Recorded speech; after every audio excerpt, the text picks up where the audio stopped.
Bonjour tout le monde. Dans cette capsule, on va parler des adaptations chez les végétaux. Rappelle-toi, une adaptation, c'est une transformation, c'est un changement que l'espèce vivante va essayer de l'adopter pour pouvoir vivre ou survivre à les changements dans son habitat. Donc, les végétaux, comme les animaux, ils ont recours à des adaptations et on retrouve les deux types d'adaptations chez les végétaux. Le premier exemple, on va plus parler des adaptations physiques et je vais vous donner quelques exemples.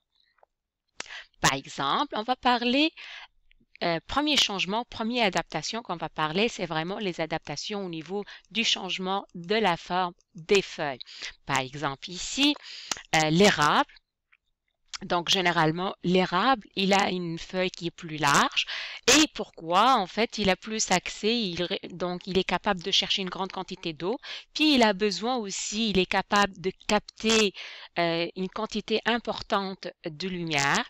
Et ceci, en fait, lui permet de fournir plus de glucose pour qu'il puisse survivre pour qu'ils puissent s'adapter à l'hiver, par exemple au Canada. Donc, généralement, il y a moins de soleil et donc, il va essayer d'utiliser ses réserves.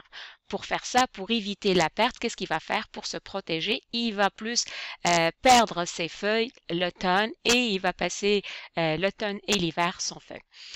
D'autres espèces, comme par exemple les conifères, ils se sont adaptés d'une autre façon. Pour eux, ils ont réduit la taille de leurs feuilles, ils les ont transformées sous forme d'aiguilles.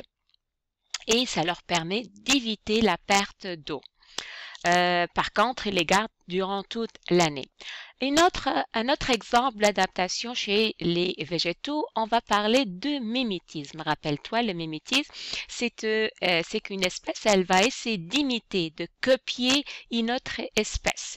Dans le cas des animaux, on va dire que l'espèce est plus dangereuse ou toxique. Mais pour les végétaux, c'est pas le cas. Rappelle-toi, il y a certains végétaux qu'on va voir dans le prochain thème, c'est on va retrouver une femelle, un tronc d'arbre femelle et un autre mâle, donc, et on a besoin d'avoir la pollinisation, c'est-à-dire la fécondation entre les deux. Qui va assurer ça? Généralement, les insectes. Pour les stimuler, pour les bouger, pour les obliger à faire ce pas. Donc, qu'est-ce qu'ils vont faire? Généralement, la fleur de certains végétaux, elle va se transformer qui va ressembler à l'individu femelle d'une espèce d'insecte. Ça dépend des cas. Parfois, c'est une mouche, parfois, c'est l'abeille, et ainsi de suite.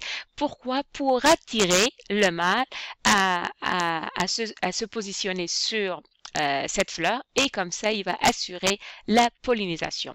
Donc, si je peux dire, en fait, le mimétisme chez les végétaux est principalement utilisé pour attirer les animaux pollinisateurs. C'est eux qui vont assurer la fécondation chez les végétaux. On va parler plus maintenant des adaptations comportementales chez les végétaux. Une adaptation, en fait, comportementale, c'est vraiment qu'elle est capable d'aider la plante à survivre. Et une chose la plus importante pour les plantes, c'est de chercher l'eau et la lumière. Donc, en fait, ce qui a fait, c'est que la plante, elle va orienter soit ses feuilles, soit son tronc vis-à-vis ou vers la direction des rayons du soleil, soit qu'elle va orienter ses racines pour chercher l'eau qui se trouve dans le sol. Et on appelle cette adaptation, on appelle ça, c'est le tropisme. Donc, le tropisme, c'est quoi? C'est en fait un changement, un mouvement d'une partie de la plante vers un élément non vivant. Par exemple, le soleil ou l'eau. Donc, si on continue à compléter les notes de cours, chez les végétaux, on va retrouver deux adaptations. L'adaptation physique, elle permet aux végétaux d'exploiter leur environnement au maximum. Comme tantôt, j'ai parlé des feuilles, j'ai parlé du mimétisme chez les végétaux. On retrouve aussi l'adaptation comportementale et la plus importante pour nous, c'est ce qu'on appelle phototropisme, c'est-à-dire que la plante va se diriger vis-à-vis de la direction du soleil, et c'est la photo 2 ici. On va parler d'hydrotropisme, c'est-à-dire hydro comme Hydro-Québec, ça rappelle l'eau, donc ce sont les racines qui vont chercher l'eau, et finalement c'est la gravitropie, propice, c'est-à-dire la gravité terrestre. Donc, ils vont plus être attirés vers la Terre. C'est pourquoi on a tendance à voir certaines plantes qui vont être plus collées vers la Terre. Et avec ça, j'espère que les adaptations sont plus claires et aussi bien chez les animaux que chez les végétaux. Sur ça, je vous souhaite une bonne journée.